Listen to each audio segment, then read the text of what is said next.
নমস্কার বন্ধুরা, আজকে আপনারা দেখবেন আড় মাছের একটি পদ। আপনারা তো অনেকভাবে আড় মাছ নিজেরা বানিয়ে দেখেছেন, কিন্তু এটা একবার বানিয়ে দেখুন। এটার নাম আড় বাসন্তী। করুন আর সবাইকে খাওয়ান, দেখবেন কেমন প্রশংসা পাবেন। আমি আজকে রান্না করছি আর মাছ নিয়ে নিয়েছি কতগুলো আর দিয়ে দিচ্ছি লবণ, একটু হলুদ, একটু অন্যরকমভাবে আজকে আর মাছটা রান্না করব, দিদিকে খাওয়াবো একটু আলাদা ধরনের। দিয়ে দিলাম সর্ষের তেল আর দেবো একটু শুকনো লঙ্কা গুঁড়ো। ব্যাস, শুকনো লঙ্কা গুঁড়ো কিন্তু আমি এখানেই ব্যবহার করলাম, আর পুরো রান্নায় আমি এটাতে আর ব্যবহার করবো না। এবার মাছটাকে আমি খুব ভালো করে মাখিয়ে নেব। সবকটা মাছ আমি ভালো করে এগুলো মাখিয়ে নেব, মাখিয়ে নিয়ে আবার ফিরে আসছি।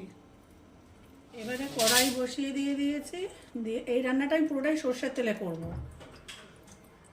একটু মাছটা ভাজার জন্য একটু বেশিই তেল দিলাম।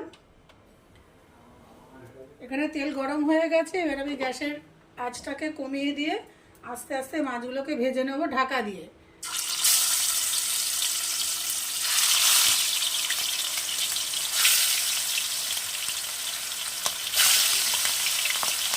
ঢাকা দিয়ে আমি এগুলোকে পুরো মাছগুলোকে রান্না করে নেব।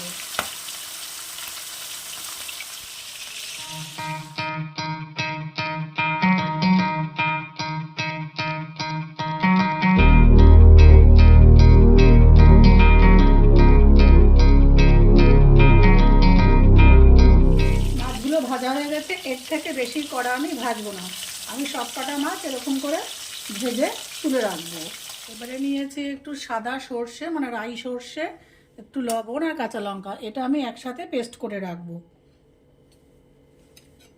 মাছগুলো ভেজে নেওয়ার পর ওই তেলেই আমি দিয়ে দিচ্ছি অল্প একটু পাঁচফোড়ন,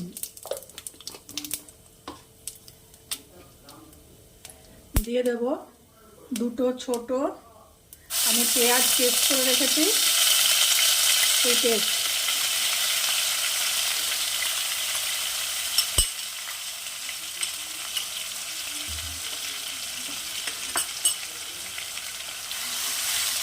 এবারে এটা একটু ভাজা ভাজা করে নেব। জাস্ট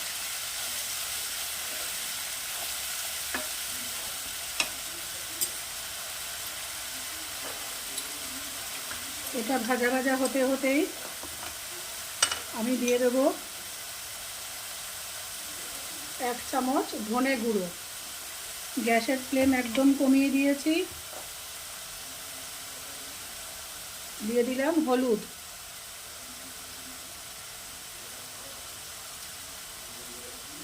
দিয়ে দিচ্ছি 1/2 চামচ লবণ। লবণ এখানে কম দিলাম।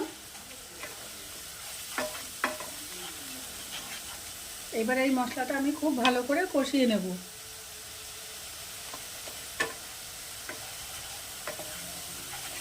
আপনারা ইচ্ছা করলে এখানে শুকনো লঙ্কা গুঁড়ো ব্যবহার করতে পারেন, তবে আমি আজকে এখানে কোনো শুকনো লঙ্কার গুঁড়ো ব্যবহার করব না, জাস্ট মাছ ভাজাটার সময় একটু ব্যবহার করেছি।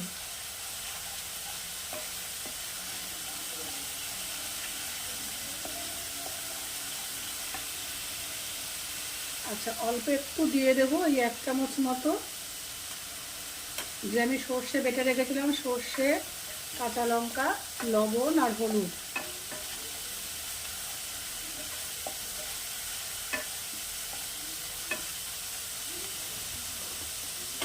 ভাজা হতে হতেই আমি দিয়ে দেব একটু টক দই।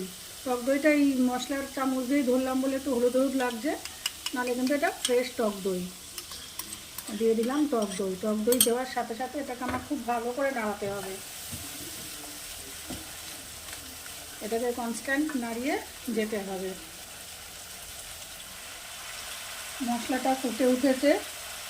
এবার যে বাটিতে আমি টক দইটা নিয়েছিলাম সেটা একটু ধুয়ে জাস্ট একটু মশলাটা কষানোর জন্য দিয়ে দিচ্ছি একটু জল, মশলাটা ভালো করে কষিয়ে নেওয়ার জন্য।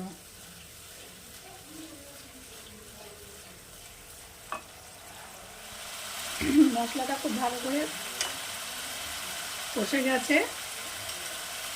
এইবারে আমি পুরো যে সর্ষেটা বেটে রেখেছিলাম 1 চামচ ব্যবহার করেছি, আর বাদ বাকিটা দিয়ে দেবো। গ্যাসের ফ্লেম কমিয়ে দিলাম, বাদ বাকি সর্ষে বাটাটা দিয়ে দেবো।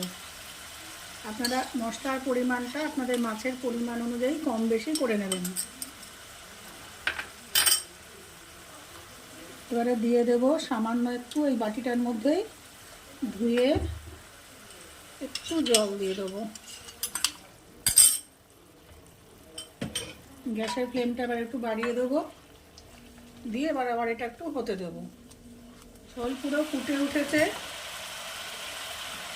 এইবারে আমি দিয়ে দেবো ভেজে রাখা মাছগুলো। আস্তে আস্তে দিয়ে দেবো ভেজে রাখা মাছগুলো।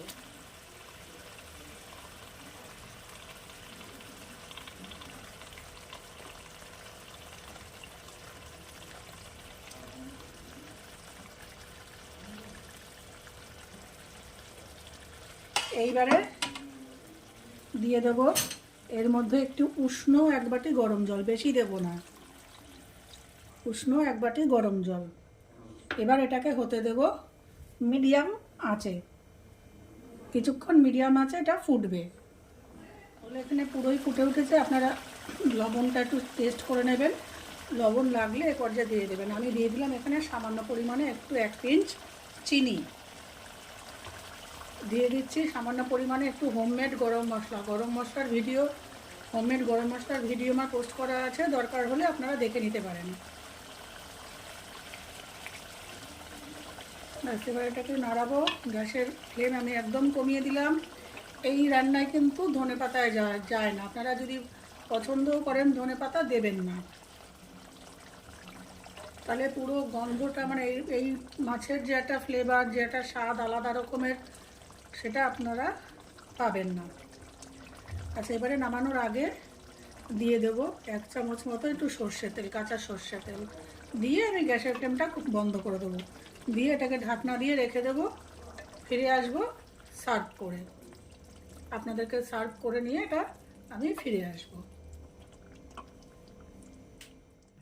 জাস্ট দুর্দান্ত, একবার বানিয়ে খেয়ে দেখুন, একবার খেলে বারবার খেতে ইচ্ছা হবে, এত সুন্দর।